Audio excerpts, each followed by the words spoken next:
سماج کے اندر ترقی کا باعث بننے والی چیز زکات ہے، اور اسی چیز کو ہم نے روکا ہے۔ وجہ کیا ہے جانتے ہیں آپ؟ پہلے دور میں یہ ہوا کرتا تھا حضور علیہ السلام کے دور میں کہ اجتماعی طور پر زکات ادا کی جاتی تھی۔ اجتماعی طور پر معنی یہ ہے کہ زکات کو ایک جگہ جمع کیا جاتا تھا، اور اس ایک جگہ جمع کر کے جہاں جہاں مستحقین ہیں ذمہ داران ان مستحقین تک پہنچاتے تھے۔ آج ہمارے یہاں معاملہ یہ ہو گیا ہے کہ اگر ہماری 10,000 کی زکات نکلی ہے تو 2500 میں نے فلاں مدرسے میں، 2500 فلاں دارالعلوم میں، 2500 فلاں کو اور 2500 فلاں کو، وہ 2500 کھا پی کے برابر، وہ 2500 کھا پی کے برابر، اور سماج میں ان لوگوں کی زکات وصول کرنے والے ان لوگوں کی تعداد آج بڑھ چکی ہے جو آپ کی زکات لے کر کھا پی کر برابر کر دیتے ہیں۔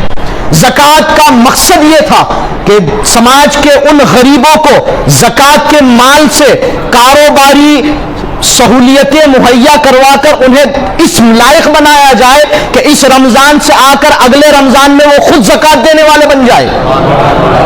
لیکن ہم نے یہ کیا کہ 2500 روپے میں کون سا صاحب زکات دینے کا کام ہوتا ہے؟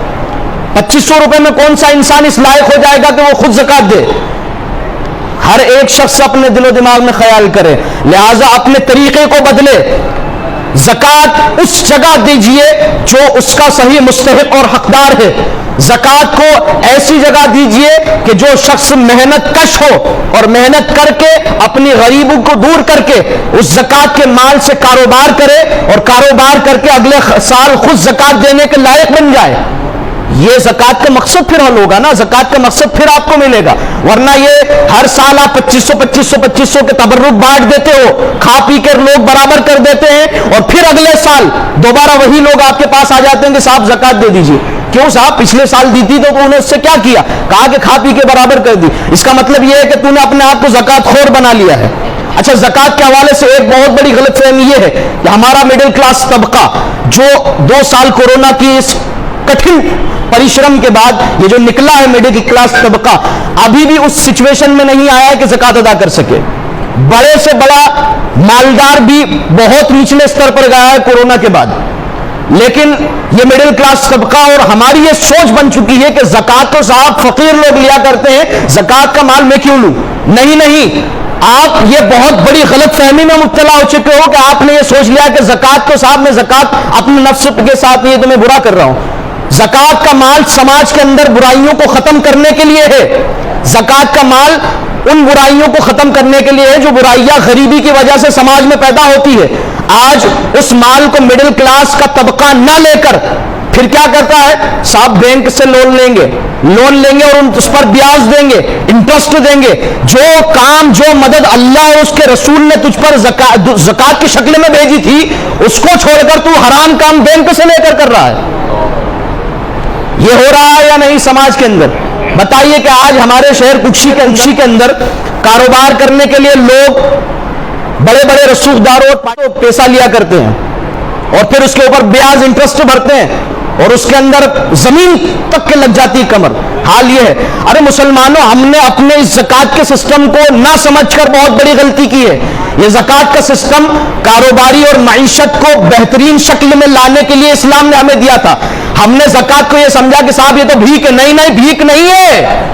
آپ زکات لے کر زکات دینے والے پر احسان کر رہے ہو، اس لیے کہ جس دن زکات کے صحیح مفہوم کو یہ امت سمجھ لے گی اور زکات کا ادائیگی صحیح طریقے سے ہونے لگ جائے گی، امت میں ایک شخص ایسا نہیں ملے گا جس کو زکات دی جائے۔ پھر ہمارا یہ معاملہ ہو گیا کہ ہم نے اپنی سوچ اور اپنی عقل کے ترازو میں اسلام کے پیمانوں اور اسلام کے احکامات کو تولنا شروع کر دیا۔ یہ بہت بڑی غلط فہمی ہے۔ مڈل کلاس طبقہ ہو یا اچھ استر رکھنے والا مالدار طبقہ ہو، اگر اس کے اوپر زکات لینے کے لائق ہے وہ، تو آپ زکات ضرور لیجئے، اور زکات لے کر اپنی کاروباری حالات کو ٹھیک کیجئے، اس لیے کہ آنے والے وقت میں کاروباری حالات کی وجہ سے ہی آپ پچھڑو گے اور آپ برے حالات میں جاؤ گے، اور جا رہے ہو۔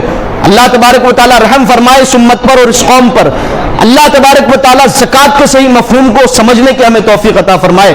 اپنی زکوٰۃ کا طریقے سے استعمال کیجئے اور صحیح جگہ پر اپنی زکوٰۃ کو پہنچائیے, اس لیے کہ زکوٰۃ جب صحیح جگہ پر پہنچتی ہے تو پھر سماج ترقی کرتا ہے, معاشرہ اوپر جاتا ہے. لیکن زکوٰۃ اگر صحیح جگہ نہیں گئی تو پھر زکوٰۃ کھا پی کر ہر سال کی طرح برابر ہو جائے گی اور آپ کا سماج جہاں تھا وہی رہے گا, بلکہ اس سے نیچے جائے گا, اس سے بھی نیچے جائے گا.